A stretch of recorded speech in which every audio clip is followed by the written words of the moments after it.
Buterefu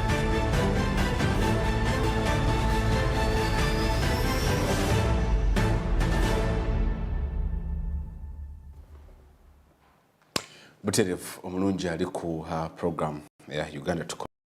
nyongera okubanga nkubuzaako nakulwaliro nakutano nakuzomwezi ziri mwenda mwezi gwa nakuzomwezi ziri mwenda mwezi gwa munana mwaka 2024 yo wiki naddala abakozi ab'enjawulo abakolera mu bitongole ebyenjawulo abakolera mu offices ez'enjawulo abakolera mu ezalunaku kukola kakalabe mu lunaku lwa balaza naye ffe wansi mu downtown eri mu ghetto eri abaana ba fangoni eyo yonna ku mini price ffe tukolera ddala kaba kalamba kitegeeza ki yo weekend eri ku lujeeko nkona koko wiiki tegikomekereza omwaka guno gwo gulina engeri gye guddusemu naddala guno omwezi guno gwennyini gw'omunaana olaba nti twakaguyingira ne kakati zino ennaku z'omwezi zeba zitandise okuba nga zikola ki nga zitambula olaba kati neyino wiiki ne tugikomekereza ate ne wiiki ejja tugenda kuba tugiyingira so hatulabira ddala nti bia 24 tandise okubanga naye asiibula eri bweba firimu etuuse obugambo bunaatera okutandika okwambuka obukomekereza firimu so kitegeeza kigwe muna business eyateekateeka okubaako byokola oba okubaako goals oyagala okuba nga waachivinga mu guno omwaka nsuubira bulungi nnyo okubanga olinako wootuuse nagwatannaba kubaako wootuuse oyo olina okwongera okuba nga weekuba muto kikulaba kikyo takoze bulungi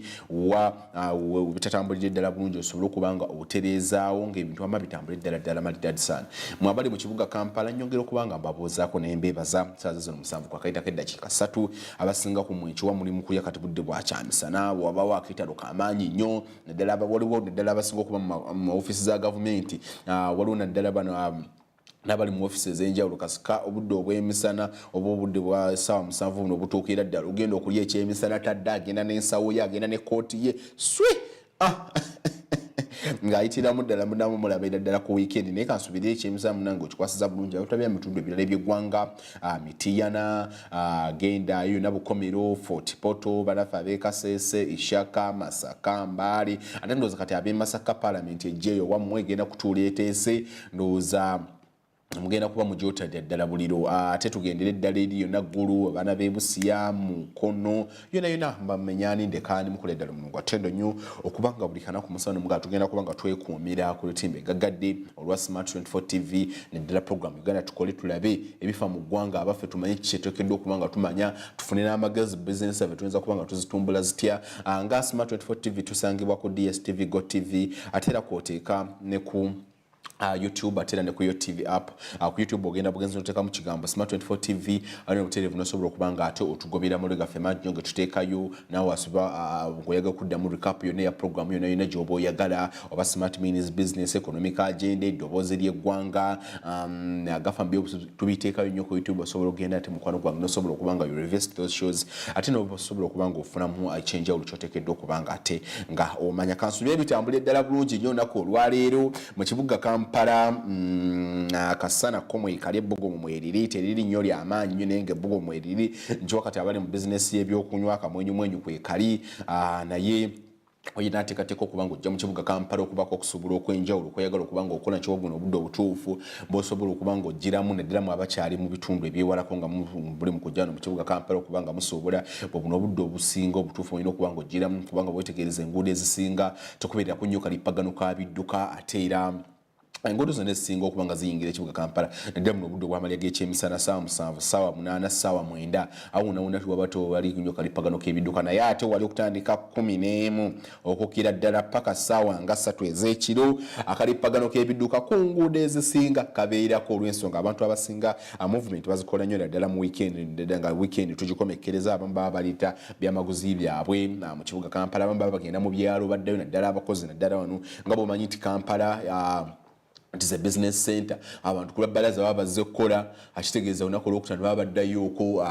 up country babeere abo bagenda ku vacations abo bagenda ku mikolo gyanjawulo kati kwegamba akalippagano k'ebidduka ku lunaku olwokutano kabeerera ddala waggulu nnyo so kitegeeza kinaawe omukozi anegesa amaaso ng'oli mu ofiisi abakozi b'omu banka abawa olina okuba nga oteekateeka bulungi nnyo okulaba nga akalippagano k'ebidduka kabeerawo olunaku olwokutano tekakukosa ku nguudo zonna wali Jinja Road mu mukiwulirira ddala Jinja Road Entebbe Road jamu wakwata ku clock tower ogenda ova clock tower n'ogwa mu Wekibwe oba akava mu Wekibwe wa Freedom City akulinza oba akava mu Freedom City awerweza akulinza onge wali eddwaliro lya faawe eryeribo ogenda okubanga ovaawo ate ogenda otuuka eri owesseguku nga naye akulinza oba akava mu Wesseguku n'owekajjansa ate kale kwegamba olunaku olwokutaano lubeerako nnyo akalipagano k'ebidduka mwabe Masaka bo twalumanya ddala Masaka Road Busega wonna kyengera akalipagano k'ebidduka kaba k'amaanyi so olina okufuba nnyo okulaba ndoza zino eddakiika zino asaawe zibulayo okulaba nga tukomekkereza olunaku olina okufuba nnyo okulaba ng'okomekkereza oba ng'ofunzafunza ebyo byonna by'obadde okola kulaba nga tobeera nnyo obudde obunaatuukira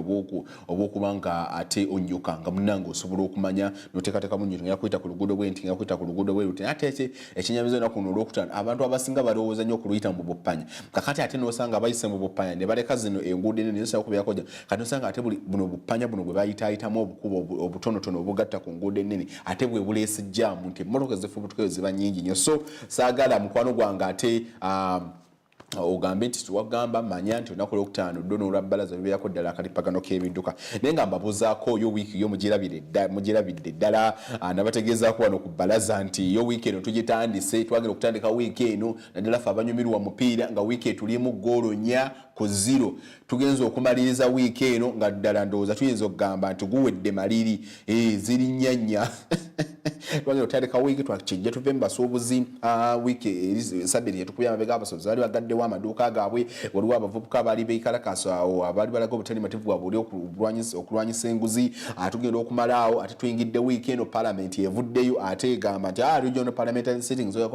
kugamba netutandika wiiki eno ddala nga etulimu goolo 4-0 wabula lutuukidde olwokutaano nga yo week ziri nnyo at least cow tezifudde ddala lusoggo bingi bituusewo mu wiiki eno neddala ebisingiridde okuba nga bikolera ddala amawulire bwewe obuwunga obugendera ddala mu maaso mu mawanga agamu naddala nga Bungereza era bingi byenkuleetedde wano mu ggwanga lyaffe erya Uganda bingi nnyo era bikyagendera ddala mu maaso ebimu bibiri ku mbaja y'abantu ye palamenti kakati egenda mu ntuula zaayo oba entuula za palamenti mu bitundu by'eggwanga ebyenjawulo gamba nga Ggulu Masaka ekyo tekyandibadde kibi ekyokugenda okutuula wabula abantu bennyamivu nnyo banange ensimbi zigenda okuba nga zikozesebwa okulaba nga palamenti ebbanga lyeneemala eyeggulu lyeneemala emasaka sente zebagenda okuba nga bakozesa newankubadde ate bwekitunuulira the other way around omanyi gavumenti ye biggest spender mu economy nti gavumenti yesinga okussa ensimbi ennyingi ennyo mu economy y'eggwanga kati bwebanga palamenti newankubadde yestutunudde egenda kuba ekozesa nsimbi nnyingi nnyo gamba nga biliyoni 5 buli lutuulo lugenda okubeera eggulu lugenda okubeerawo naye ate sente ezo ziba zizze mu community eyo kubanga sasuubirayo nti palamenti egenda kubanga egenda n'emmere eggulu tegenda genda na mmere Masaka oba kitegeera tegenda genda na bitanda kitegeeza genda sula ku hotelo zeeyo egenda kulya mmere yeeyo kitegeeza nti no hoteli eziri mu bitundu by'eggulu eyo zigenda kuba zifuna kuba zigenda kubanga zisuza ababaka amafuta petrol stations eziri mu bitundu bye mambuka eyo bagenda kuba bafuna mu lwensonga abaka bagenda kubanga bakola ki nga banywa amafuta ate baba baka tebanywa nga ffe nti naddala fe abavuga nga buviteeze buno busipaaso tebali nga ffe nti nteramu 1500 oluntuuso oba 1500 zentuusa batikiramu ddala full tank gamba ndoza ensimbi zijja kuba newankubadde kirimu the other way around waliwo negative nate ne positive impact naye iba y'amaanyi nnyo nti nno ensimbi empitirivu nnyo zibaba batadde mu community ng'eyo ate n'ebintu byennyini oba ebizibu bya community babigenda kubeera number one priority kubanga tusuubira bwebanga ekiruula za parliament zigenda kutuula kigenda kuyambirako ddala okulaba nga abantu bagobera palamenti bweteesa abaffe abantu bamanya nti palamenti ekoleeta emirimu gyayo nate n'okwongera okulaba nga olutindo wakati w'abantu n'olukiiko lw'eggwanga balugatta tebayinza dugattira no Kampala balina kujja eyo agambye ekintu kino nonkubadde kibaddewo wiiki kirimu ebirungi ate kirimu ebibi naye ng'eggwanga tulina kusonga kutunuulira nnyo ebirungi ebikirimu omuntu wa wansi agenda kuba kifunamu atya tusuubira nti n'enguudo z'eggulu zirina okuba nga ziteesebwako ebyobulamu ebyenjigiriza birina okuba nga biteesebwako kebe wano Masaka kebe no Mbale bino kubanga biteesebwa nga biteekebwa nnyo ku mwanjo nti tusubira omubaka kati ng'ewaffe Masake nti omukulu bajja kusituka ow'ekimaya kabonera omugalati bajja kusituka n'abasigadde bonna ow'ekitiibwa Mathias Mpuga batule bagambe nti b'e Masaka kyo kyekizibu kye basanga ebyenjigiriza biri bwe biti abaffe tukole bwe tuti ne bwe tuti nesinga abaka banaagenda mu ntuulo ezo ebizibu by'ebitundu ebyo gye bateesereza ne soso wazannyo ne watabawo nakikolebwa wama bajja kuba bakoledde ddala service baba oludda oluvuganya bava ne bagamba ezo entuula tetugenda kuzigenda mu kubanga eggwanga newankubadde economy ekyali yegega teyimiridde bulungi nnyo naye ate parliament yino evudde mu kifo ky'okubanga saving ensimbi oba ensimbi nga ziddayo mu terekero ly'eggwanga zibeko ebirala bye zikola lwaki tukwatakaate biliyoni 5 tuziteeke eyo zonooneke kugamba baba oludda oluvuganya ne babeera bagamba fere tujja kubanga tuzeetabamira twalaba mu weekend omukulu Joel Senyonyi abisekeza kuli oludda oluvuganya n'avaayo n'agamba afa aboludda oluvuganya yes entuula ezo nnungi nnyo ziri mu ssemateeka nnungi nnyo naye ensimbi ezigenda okukozesebwa nnyingi nnyo ate accountability ejja kuviirayo ddala bulungi kwegamba bwe bityo bwe bitambulidde ddala mu wiiki eno chani cha baludde oluvuganya chani cha ffe tugende eno nokubadde abaludde oluvuganya abamu nabalabyeko abamu nga bobalaga nti ekya parliament okujja mu bitundu byaffe it is very okay, it is very fine natugirize nabadde ndabakaawo omukulu omugalatiya wekimanya kabonera ngavayo nga eraga ku mukutu gwa excellence gamba ffe ngabe Masaka tulindiridde ddala parliament ejje wano eteese tusubire nti ensonga zaffe bajja kubanga bazikwatirako ddala kale bwe bityo bwe biri naye era weekend era baddemu bingi nnyo ba medical interns nabo badde tebitambule ddala bulungi badde bagugulana nnyo omuguwa badde basika nnyo omugwa n'abaana n'ababatwala ngire obubaka waabwe deploy all medical interns wakiti babawa mirimu kugamba nga tebitambule ddala bulungi nnyo tulabakaawo ni government nevaayo nefulumya report naddala nga omukulu Thomas Tayewa amyuka kubiriza parliament yati yavaayo n'asaba nagamba nange njagala report olw'ensonga zino ez'abaana bano ba medical interns lwaki buli kanaku teziva mu mawulire kiki lwaki tetumanya nsonga ababaka ne bavaayo ab'ebyolo ne bavaayo ne babaako okutanya kwe batanya ku nsonga zaabwe naye era tugenza otuukira olunaku luno olwaleero olwokutaano nga nabo bandowooza ensonga zaabwe bazikoleddeko ddala bulungi nnyo kale kwegamba bwe batyo baabasuubuzi newankubadde wiiki eno baali bagitandika nga abamu baggaddewo naye tugenza okukomekereza wiiki nga bagguddewo bonna amaduuka gonna maggule neggwanga liwooma amaduuka gonna maguli era abantu bagenda maaso n'okubanga era ne bwoba oyita kati tewakyali ayogera na ku nsonga ya ifris kyo kitegeeza ddala nti notiza katusuubire saba minisita bwe yabasinkana yabamatiriza ddala bulungi yandowooza byebimu ku ebyo olukiiko lwe baalimu ne saba minisita w'eggwanga right honorable Robin Nabanja Musafiri olukiiko lwe baalimu ndowooza yabamatiriza ddala bulungi agamba nani newankubadde yesi mulina obutakkaanya newankubadde mulina okusika omuggwa naffe newankubadde yesi mugamba emisolo mingi nnyo ate nga mwagala okusinkana omukulembeze w'eggwanga newankubadde yesi ziyongezaayo olukiiko lwammwe naye mukkakane mu mwezi guno ogwomala tugenda kwongera okuba nga tukola ku nsonga zammwe muddeyo muggulemu amaduuka ate ndowooza n'abantu bennyini batulamu ne bagamba tuggale amaduuka agaffe nga landiroodi abanja abaana bakyali ku masomero era abamu ne baggulawo bizinesi tyatambulira ddala era bwogenda ddala wansi mu downtown bizinesi zitambulira ddala bukwakku kale ggwanga bwe lityo abamu era still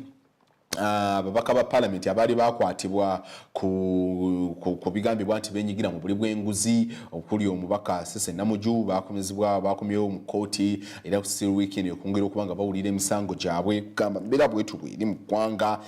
yo wiiki tugenza okugiwunzikira mu byemizannyo yo Uganda ekyakulira ddala bulungi nnyo mu mpaka za Olympics eziri mu ggwanga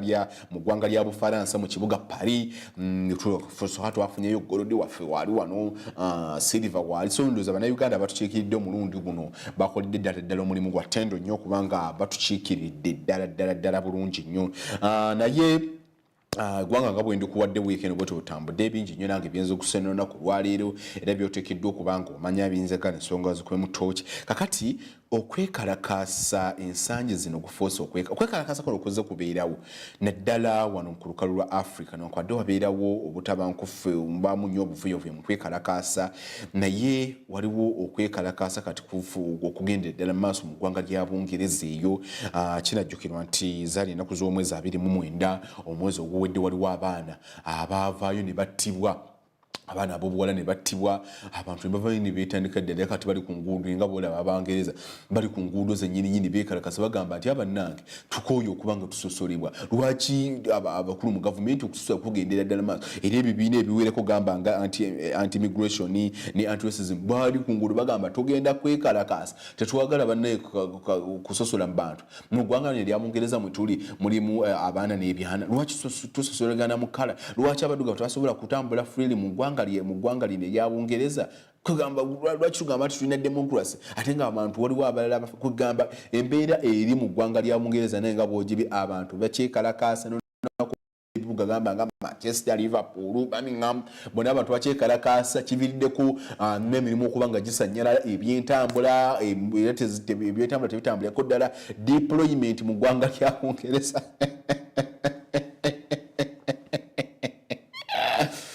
deployment mu ggwanga lya Bungereza ekutte no wansi waggulu nali ndaba wano nga deployment mu ggwanga lyaffe erya Africa wano mu ggwanga lyaffe erya Uganda wano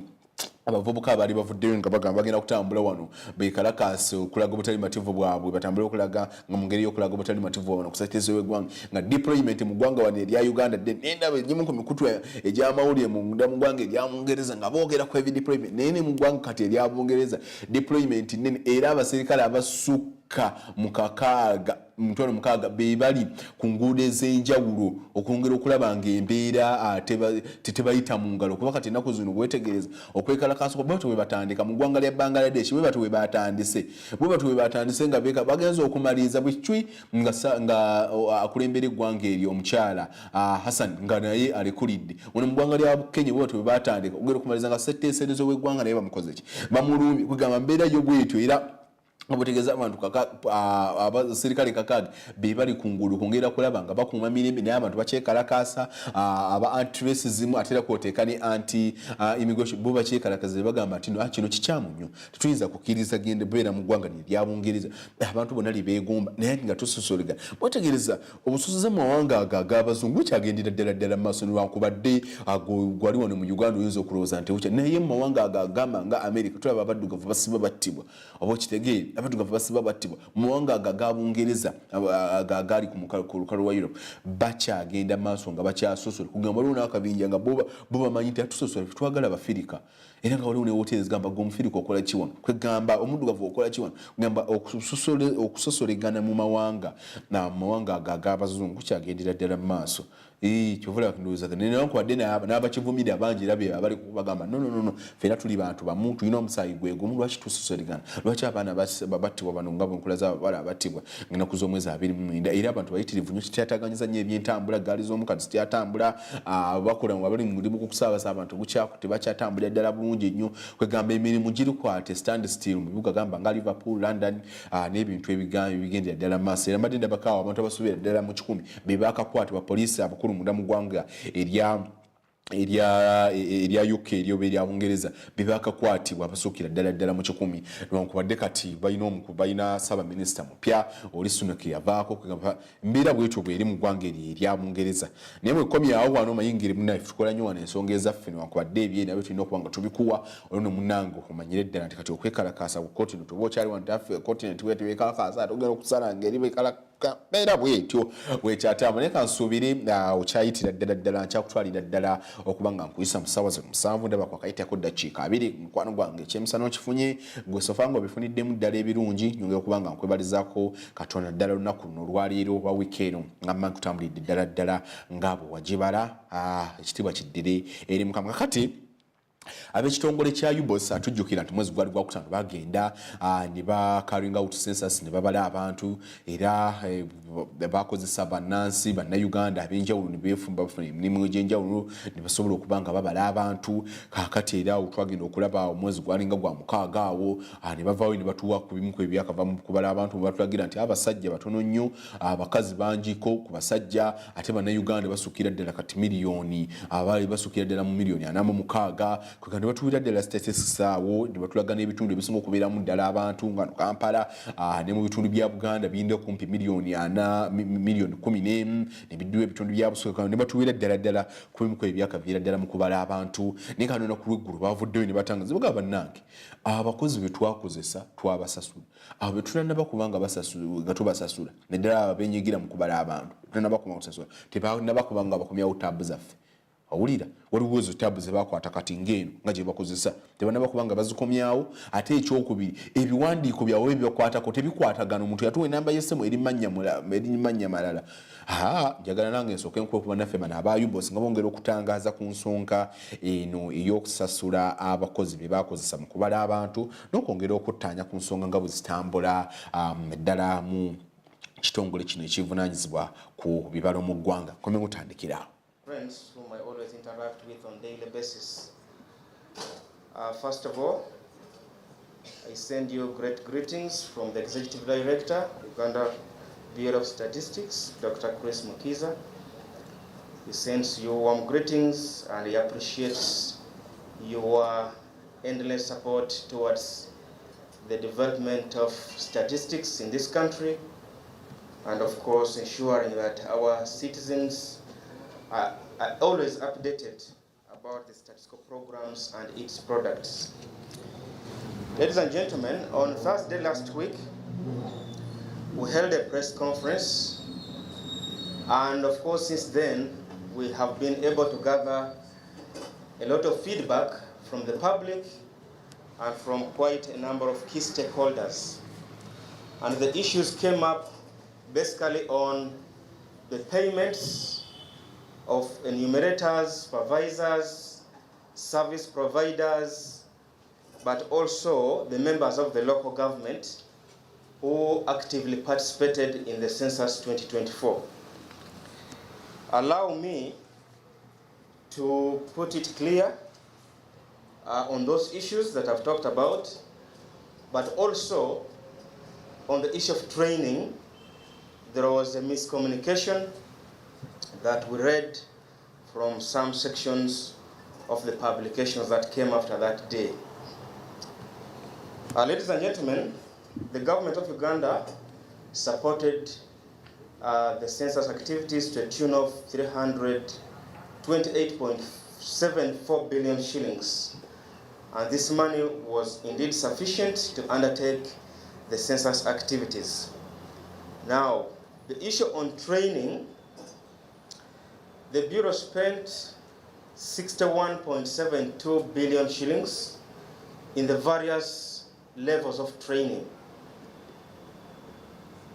There was a training of national trainers, and this training was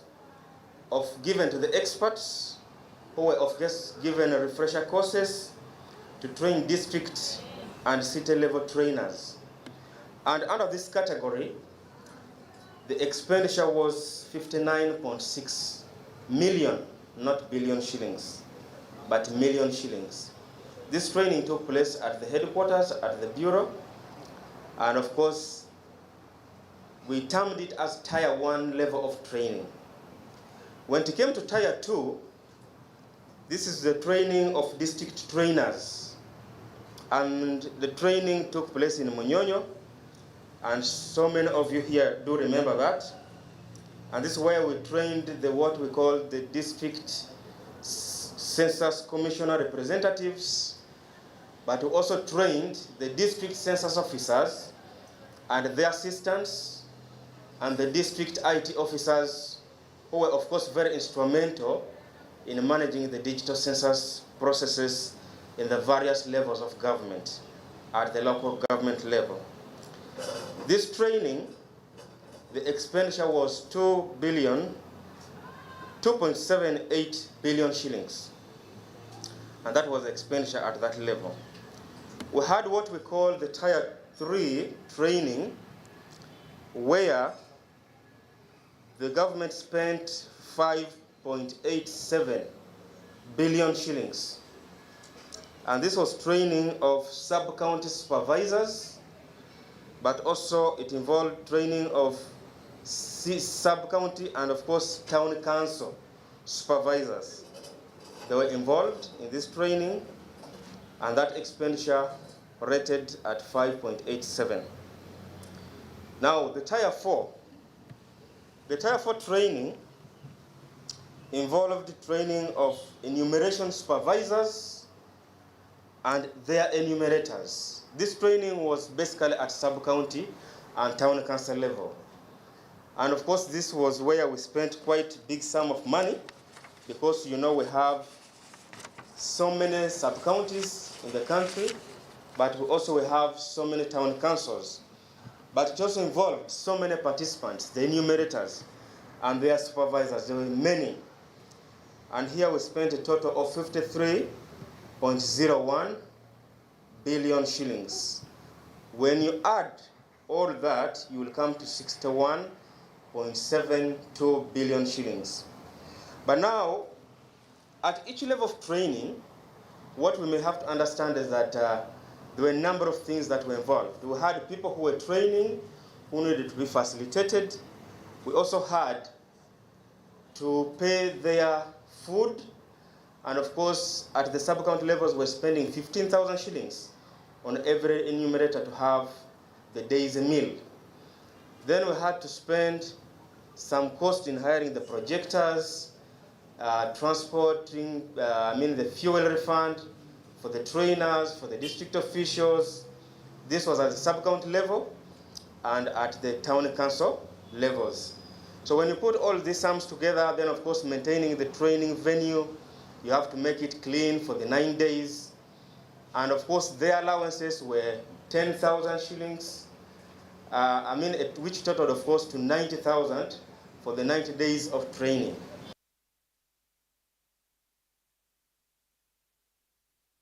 Buterevu banaffe ba kitongole kya UBOS bongera okutaanya ku nsonga nga bwe zitambulira eddala mu kitongole kyabwe n'ebimu ku ebyo bibadde bigambize ebivaayo nti abakozi be bakozesa tebabasasula. Kale njagala okuba nga okutwalako mu bulango bakama baffe bwenkomawo bingi nnyo byoteekeddwa okuba nga omanya mulimu n'abali ku mulimu ogulwanyisa siriimu aba AIDS Commission abakiiseeko mu Paalamenti y'eggwanga wongera okutaanya ku nsonga n'emirimu nga bwe kitambula mu kakiiko akuba mu kitongole ekyo ekirwanyisa siriimu abaali bategeeza nti wenatuukira omwaka gwa 2003 siriimu ajja kuba taliiwo ne bwe twogerera akyayongera okuba nga yeerisa nkulu. Bwenkomawo okitandikira.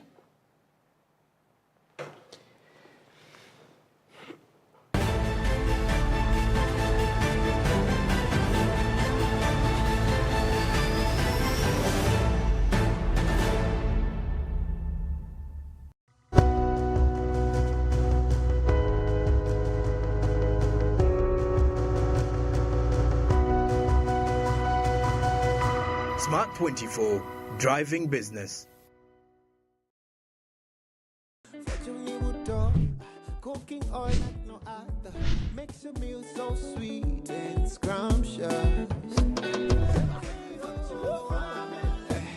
The taste of Uganda. Yeah,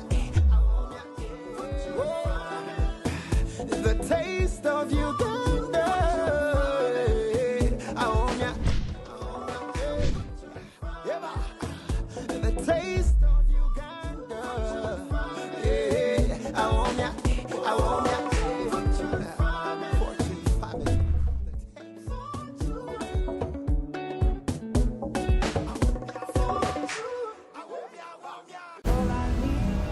Inspired souls brought together by love are set on a life-changing journey. This is your life, Mackenzie. This is no longer a dream. It's just something about Mackenzie. I'll never marry you. Your position does not allow you to break work relationship rules. Where choices change everything. Crossroads, weekdays at 8 p.m. on Power Magic Prime. DSTV channel 148, GoTV channel 303. Jamila Hope, a student of Ebenezer Baptist Secondary School, a senior 4 candidate in Obongi District, Itula Sub-County, Dongo Village. And I am in the bakery class, currently studying, pursuing the course of bakery in Lira City. But why have I come here is to add more value, to add more knowledge on the skills that I have. Because when I came here, the skills that I have got is on the best ingredients that I can use to actually make good products. But our great congratulations to the government of Uganda, His Excellency Yoweri Kaguta Museveni. He's really someone who is a mentor to everybody. He's really someone who is nationalistic, who is patriotic. We appreciate his duty towards our country, towards our women, so as we develop our economy. My congratulations to Grow Project and New Ibis Foundation. We appreciate their efforts. They shouldn't regret their funding, their investment in women in such a vocational training, because it's for the betterment of our economy and to have a great future for the future generation. Grow, generating growth opportunities and productivity for women enterprises. You used to tell me that I don't make you happy. All that time you would be complaining. I'll call you every day, yeah yo, baby don't go. You can now get all the Chibuzi out with MTN voice bundles. Call all networks, Kubei Dondoro. Buy a 25-minute voice bundle for only 1,000, or buy any daily voice bundle of your choice. Dial *100 *21# and select daily, or use the My MTN app. When we talk together, we are unstoppable.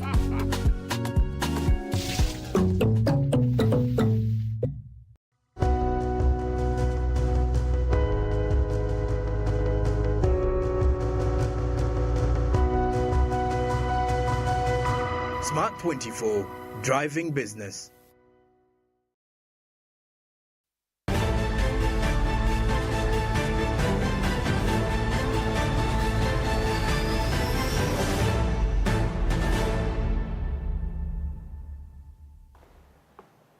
Muterefu nyongera okubanga nkulisaayo mu mulango w'akamaffe gw'omulungi akyekuumiddeko program Uganda Tukole. Nkyali Director ne Kiwalabye. Ennaku z'omwezi nakutegeezezaako mu kitundu kyaffe ekyasoose nti ziri 9 mwezi gwa 8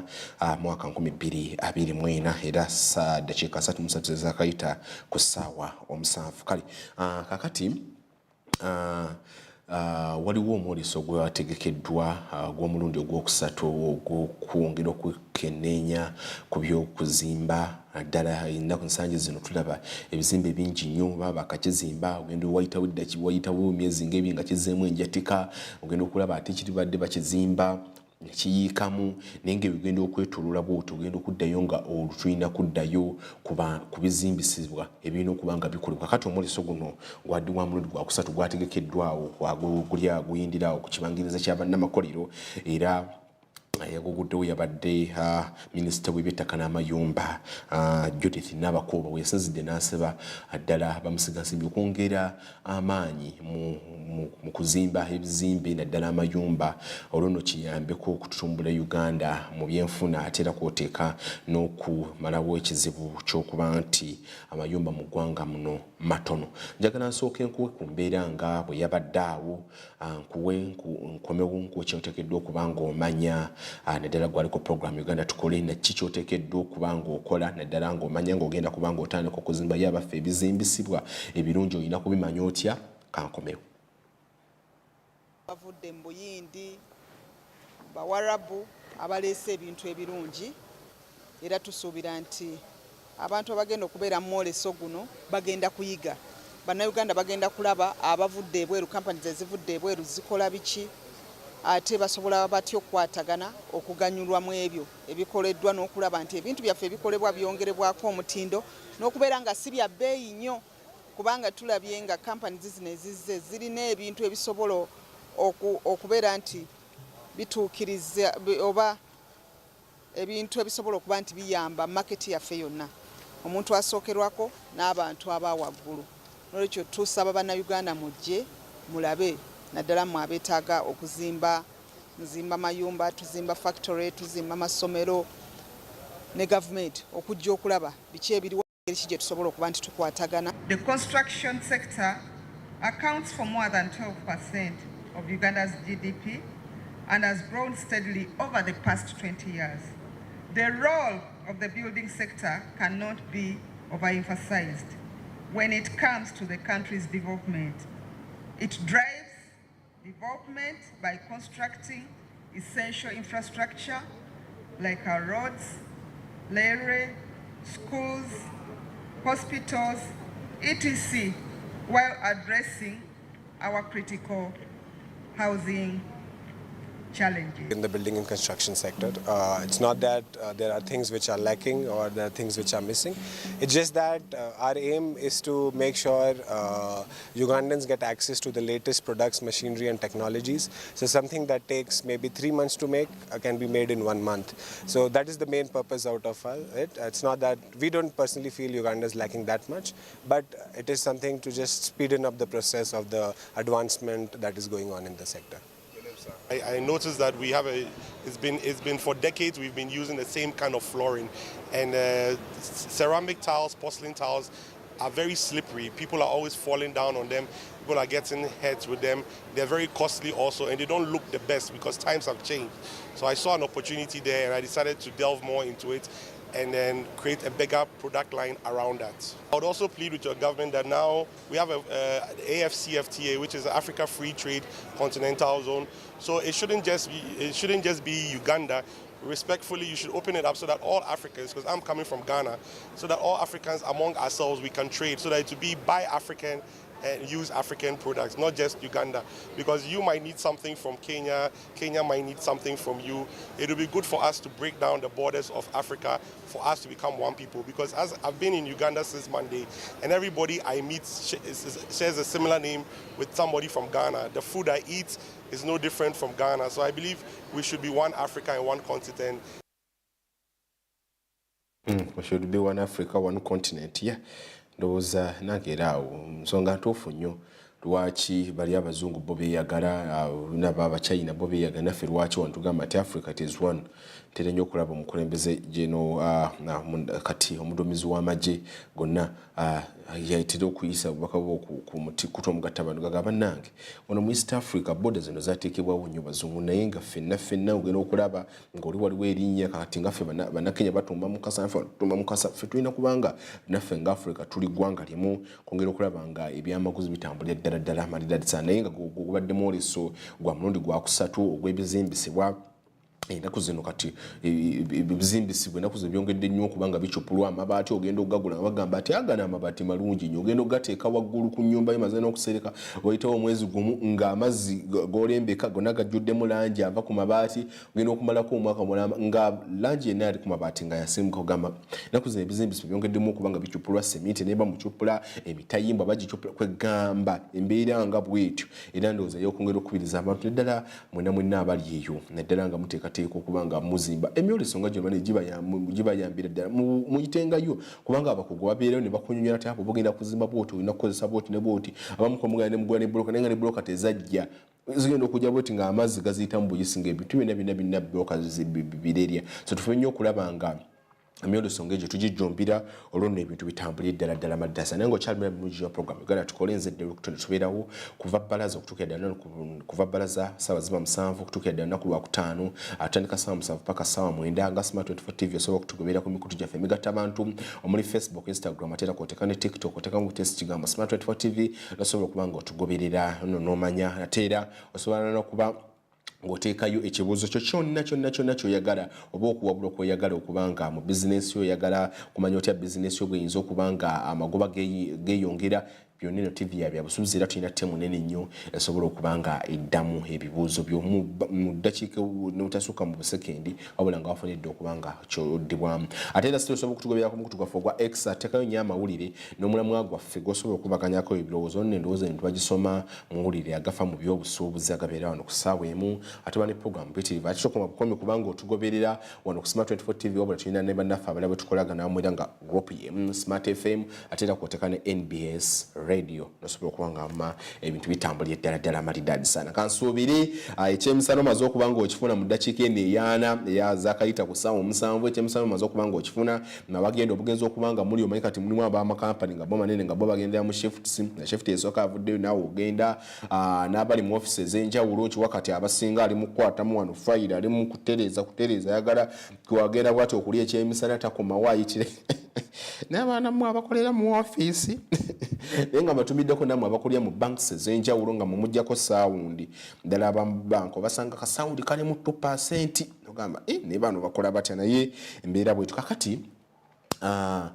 kinajjukirwa nti mu mwaka gwa 1998 wonna yambuka mu mwaka gya 2000 tukira ddala mu 2006 ekirwadde kya mukenenya kize kyeriisa nkuuli ne wali kyali nnyo naye kakati wetwogerera neera ekirwadde kino kikyaliwo era gavumenti efubye nnyo okulaba ng'ekirwadde kino ekyongera okuba nga ekirinnya ku nfeete era gatandikawo n'enkola okulaba nga onatuukira mu mwaka gwa 2023 ng'ekirwadde kino ekya mukenenya kifuuse lufumu nga tikyaliwo mu ggwanga lyaffe kakati nno ab'akakiiko kuli okulwanyisa siriimu ka Uganda AIDS Commission bakyaddeko ku seteeso z'eggwanga no ku palamenti ne balaba ku babaka era bali ku mulimu guno wenyini ogulwanyisa siriimu okwongera okuttaanya ku nsonga lwaki akawuka kano kwongedde okuba nga keeriisa nkuuli nga bwetwogera ne ku bizinga ebimu tebakozesa bupiira gali mpitawa kwegamba ng'embeera eri bwetubwete ekividdeko akawuka ka siriimu okuba nga kakyeriisiza ddala nkuuli ddala okusingira ddala mu bavubuka ate era kwoteeka ne mu miti emito akati bano nno bakizeeko mu palamenti ate bongera okubanga battanya ku nsonga nyingi ez'enjawulo abadde bakulembeddwamu Dr. Ruth Ssenyonyi akulira Uganda AIDS Commission njagala nsooka embakuweeko nga bali wamu n'ababaka ba palamenti nga bongera okuttanya ku nsonga ya mukenenya bwenkomawo ntandikira ebintu bino bitambula kasoobo naye ate nga twagala byeyongera amaanyi kuba waliwo ebintu bingi ebizze ebiyingirawo awo abantu bennyini abalina obulwadde buno tebaagala kumanya tebagenda kufuna ddagala ng'ate kyetuluubirira nti buli omu alina obulwadde buno bwe banaaba nga bamutadde ku ddagala kizibu okwongerayo obulwadde buno ekyo abantu abasinga tebakimanyi nti bwe mbeera ku ddagala n'endimira bulungi nga bwe nnina oddimira buli lunaku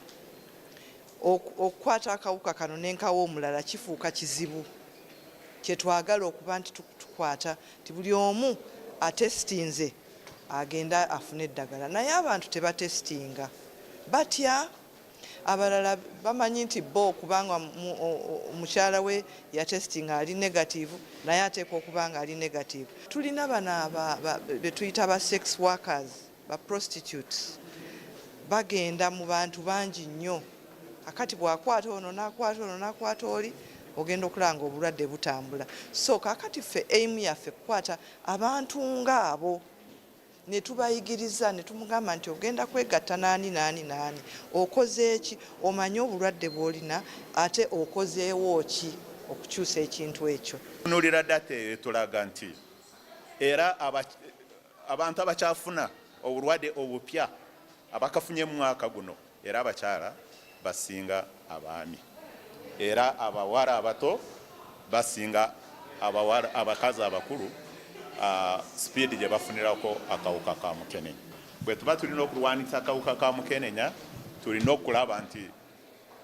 vulnerabilities ezireetera abawala abato okufuna akawuka ka mukenenya zivaawo kati vulnerabilities ezo zeziriwa tumanyi nti waliwo abawala abato abeetunda mu bibuga ate ne bagulwa abasajja abakulu abalina sente ne tumanya nti abawala abato abasinga tebalina mirimu ate bw'oba tolina kyakukola ate ekyo kikuleetera oba okwegomba oba okwagala nti ofune sente 2016 awo neesalawo nti batolewo ebintu ebimu katugeze nga soda nga mineral water n'ebirala nti omusoro gunaaba guvudde awo bagukomitinge gukole ku services eza okulwanyisa akawuka ka mukenenya naye okuva olwo tetunabo collectinga sente ezo lwakuba nti kyali kyetaagisa Ministry of Finance etuwe account weziba zigenda, of course ne Ministry of Health etuweereze trust body enaaba eraba nti sente ezo zikunganyibwa bulungi ate ne zikozesebwa bulungi. So we tuli kati tetunabo kuzifuna sente ezo, wabula nti buli mwaka government ya Uganda etoola ku budget neteeka billion 2.6 neziteeka mu kugula eddagala lya okulwanyisa akawuka ka mukenenya. Bamaze okututangaaza nti kati mu Uganda akawuka ka siriimu new infections abantu abafuna obulwadde buno abapya beeyongedde nnyo, naye okusingira ddala mu bakyala ebitundutundu 12 mu bakyala bye bifuna akawuka buli lunaku. Kati ate abasinze okubusansanya be baami. Abaami be basinze okubusansanya ngeri gye babeeramu nnyo n'abaana abakyali abato, especially school girls n'abantu abalala. So ekyo tumaze okukifuna. Ensonga ey'okubiri, akakiiko katutegeezezza nti beetaaga emiliyoni 325 eza condoms mu Uganda, naye basobola okugabako condoms eri abantu miliyoni 141. Kitegeeza nti condoms eziri mu Ggwanga tezimala, ntono nnyo, era nsubira ekyo ekiviiriddeko n'abantu okukozesa ebintu ebiringa condom naye nga si kyekintu ekyennyini ekituufu. So nnyo okulaba nga tubukendeeza ddala mu Uganda. Bw'olaba figures engeri gye zizannyamu buno obwadde buliyanga obutuzannya katemba, bwambuka we bukkirira. Kati simanyi oba ffe abatali kulwanyisa bulwadde buno bulungi batulwanyisa tubuzannyisa, naye ng'era kyetulina okukola ensonga emu. Nayogedde ku bukomansimbi. Omubaka w'obukomansimbi yavaayo n'aleeta ensonga nga ogiwulira ddala naawe ng'ensonga eruma. Abantu bafunye ssente naye ate bamalaaya bavudde eno batandise okugenda okwetunda ebukomansimbi. Ebukomansimbi okawuka gwa ndaba. Ebukomansimbi ripoota eriwo eraga mbu Bukomansimbi nga district erina abadde ba Mukenenya 80 mu kintu awo mu mwaka oguwedde. Kati bwe twogera netugamba bafunye ssente mu PDM abantu bagaggawadde tweyanza NRM government, naye ate kati bwe tubanga bano abagagga ate bennyini bagenda funa obulwadde bwa Mukenenya ate bafe, obwavu tugenda buvaamu ddi Mukenya tugenda mulwanyisa ddi. Kati ita Ministry ya Health etunyonyole lwaki funding y'okulwanyisa akawuka ntono, ne bagamba nti Ministry ya Finance sente ebadde tenaba kuzibawa, ne tuyita Ministry ya Presidency ekwataganya ensonga z'okulwanyisa akawuka, ne babanga tebakwataganye, buli muntu ajulirwa ministry eri omulala ajulirwa. So nze n'ensalawo nga chair nti kyetaagisa akakiiko ka Parliament akakwatagana ku Mukenenya ka meeting Ministry ya Finance, Ministry ya Health ne Ministry ya Presidency mu maaso ga President n'akakiiko ka Uganda AIDS Commission kabuulire President nti esente z'otuwa okulwanyisa akawuka zikyali ntono. President atwakinga decision okuba nti budget yeeyongerako mu kulwanyisa akawuka.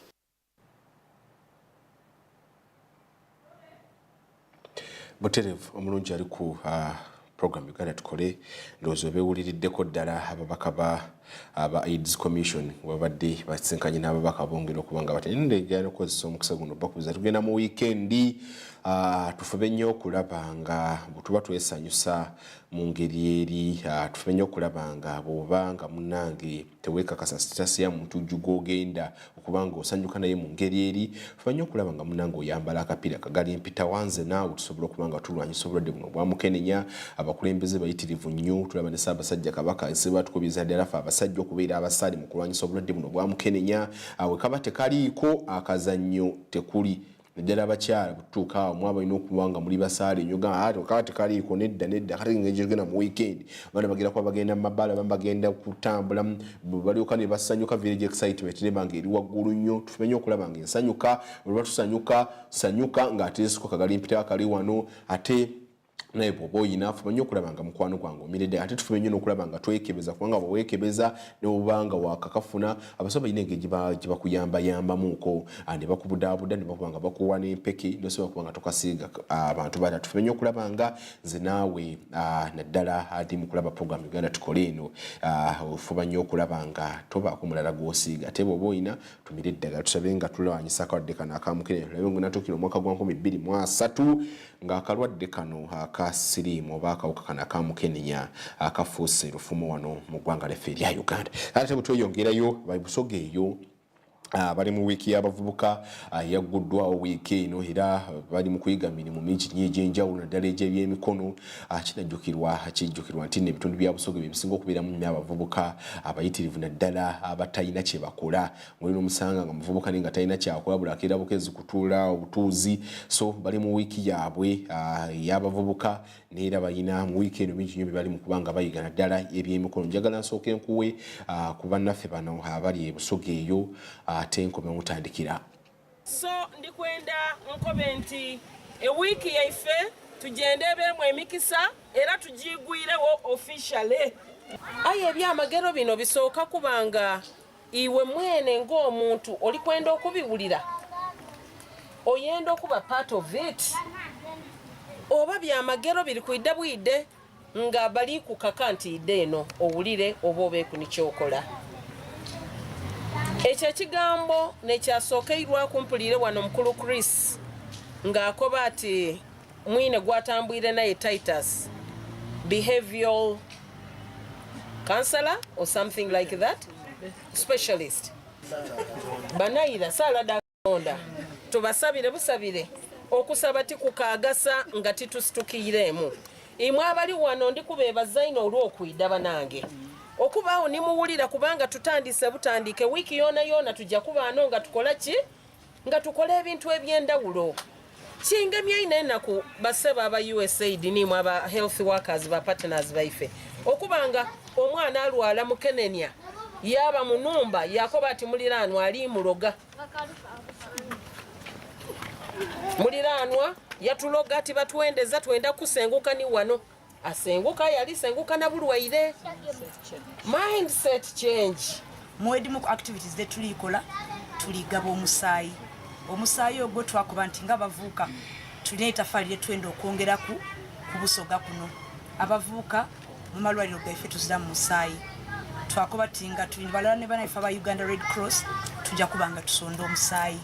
Then chairman Makuza ayogere ku kya building capacities mu masaza gaife abavuka benga basobola okweyogerera nga basobola okola activities daibwe mu masaza agenda wulo. Nimwe beteire development partners abenda wulo niba implementing partners abenda wulo abegaise ku Busoga okuba nti beirukirira ensonga eno nga mu nsonga edo esinga ekunukirizibwamu ngaife nganza akola ne USAID Uganda Health Activity twogere ku nsonga edda abaana abato okufuna amabunda nga bakali kwetuuka muri mu district siningi edisinga butinga mu Busoga tugemye kifo almost nekisooka ku baana teenage pregnancy rate ekyo mwabamu HIV prevalence rate tujja kuba ni services tulina project elubirirwa okukomya okuzaala abaana abobuwala okuzaala nga bakali bato kani abavubuka sonka ni teenage pregnancies tujaba n'obutabo nga kano tujabugabanga nti omuntu asobola ofuna information tuchase manual for the prevention of girls and women's rights. Abavubuka mu bitundu ebyo bya Busoga bingi nnyo ebigenda maaso kubanga bikolebwa mu kundi okugaba omusaayi ate kwoteeka n'okwongera okubanga balwanira eddembe ly'abaana kusingira ddala ery'abakyala ate kwoteeka n'okukola obutonde bwansi mu malwaliro ag'enjawulo biri eyo mu bitundu by'e Busoga enteekateeka eyo yawumiddwamu omutwe ab'ebitongole eby'enjawulo omuli USAID ate era kwoteeka n'obwakyabazinga bwa Busoga ate bwe tweyongerayo ebyoteekeddwa okuba ng'omanya bizinesi ez'enjawulo zikubiriziddwa okwongera okukozesa enkola efuga obutonde bw'ensi emanyikiddwa nga environmental social governance okusobola okwongera okufuna okuvujjirirwa okuva mu mawanga gali ebweru w'eggwanga okusobola okulaba nga bataasaawo obutonde bw'ensi. Ennaku zino kati ebintu byakyuka mukwano gwange nga n'abawola ensimbi naddala kati ngaffe abatera okugenda eyo naddala nga gavumenti engeri gyetera okugenda eyo okufola ensimbi bazibaza kukola luguudo waliwo akaweero ke batera ne bagamba bongera kukola oluguudo mukakasa nti nno obutonde bw'ensi bugenda kuba nga bukuumibwa emiti gijja kuba nga kujikukonerazo kyova olaba enguudo ezisinga okuba nga zikolebwa makkati awo bateekamu emiti bateekamu ebimuli kwongera kulaba nga bataasa obutonde bw'ensi. Kakati ati nno okusaba kuno okoleddwa bali mu mulimu ogw'okubala ebitabo ekitongole kino ekya KMPG bakoze okusaba kuno okwongera okulaba nga bizinesi zongera okuba nga zenogera mu nsimbi nga tebayita mu kukuuma obutonde bw'ensi nga bavujjirirwa amakampani amanene okuva ebweru w'eggwanga lino. Njagala nsooke mbikuwe naawe tomanya gwali mu bizinesi yo ng'osobola okukozesa enkola eno eya environment social governance osobola okuba nga ate ogifuna mu kankomewo. Leero tutudde wano ne kampani ez'enjawulo n'abakugu ab'enjawulo okutangazaamu biki ebitongole eby'enjawulo bye zisobola okukola okuyamba tusobole okutaasa obutonde bwaffe. So kino bwe tunaabanga ffenna tusobodde okukwatiza awamu nga bwe kivuddeyo mu kuteesa nti bwe tukwatira awamu ffenna ne tutegeera kye tulina okukola ne tukola ku ssente ebitongole ebimu ne tuteekayo ku zi bajeti obudde obusinga bw'otuuka mu boodi ezimu abakungu abamu we batuula n'oyogera nti bannange tuteekewo akasente akasimba emiti tofuna nnyo buwagizi bungi ate ekyo oluusi kiva mu tategeera lwaki twagala ebintu ebimu bino bikolebwe. Okukolera mu loosi si kye kyandibadde ekikulu kuba bw'okitunuuliramu bwe tuggyawo obutonde bw'ensi loosi ziba inevitable. Ekyeya bwe kijja wano abasimbye emmere olaba ekibeerawo tuba tetulina kyakulya. Entobaze bwe zijjulamu ettaka oba omusenyu bw'obeera ne kampani ng'ekwata pulasitiki waayo yenna n'emusuula mu lutobaze ekivaamu kiba nti olutobaze luvaawo kati ate amayumba ne gatandika okukola ki oba zi kampani kati awo amagoba ne gaba nga tegakyakola makulu kuba oba tokyasobola kukola magoba. So ekikulu kya byonna kyandibadde tusobodde tutya okukola mu ngeri etukkiriza okubeerawo n'enkya. Osobola okukola amagoba amatono n'enkya n'oyongerako amatono ne gagenda nga gakula n'owesanga akaali akatono kifuuse kinene naye kyavaawa kyava mu kumakinga sure nti okolera mu mitendera egikukkiriza okubeerawo n'enkya. So ekyamagoba ekyo tuleme kitunuulira ng'ekyaleero tukitunuulire mu maaso ffenna tuwulidde ekintu kye bayita ozone layer omusana bwe gwaka ennyo tumanye ekibeerawo. To attract better financial vehicles. So both from a data and equity perspective, your cost of capital can go down and you can find it much easier to attract this capital. What these capital providers are going to require, whether that is local or international, is that you can show how you are addressing sustainability risks. And in this area of the world, climate risk is going to be a big factor, right? We're going to see much more adverse weather events, much more irregular, so very difficult to predict. So how are you addressing these risks in your business models?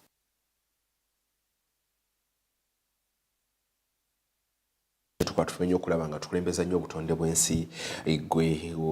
tera ina nnyo omuze ogw'okulaba nga okusomba ettaka n'amayinja n'obiwa mu nnyanja kikomye naawe wakwata kasasiro n'omuyiwa myala kikomye. Tumenye okulaba nga tukuuma obutonde bw'ensi kubanga obutonde bw'ensi singa butaaguuka kyongera okuba nga kitukosa nze naawe amazzi buli lwozimba amazzi we gayita n'okwata ettaka n'oliyiwa mu lutobazi nkukakasa ne bwe giba myaka 2 mu maaso eyo gajja kuddamu gayitaawo wennyini ate era gaddemu gakoze. Tumenye okulaba nga tukulembeza nnyo obutonde bw'ensi gwatema emiti bw'obanga kususeeko ngulaba yaga kutema muti ate sikobako emirala emiti nga 10 gy'osimba ate munange yabe nga tutaasaawo obutonde bw'ensi. Kale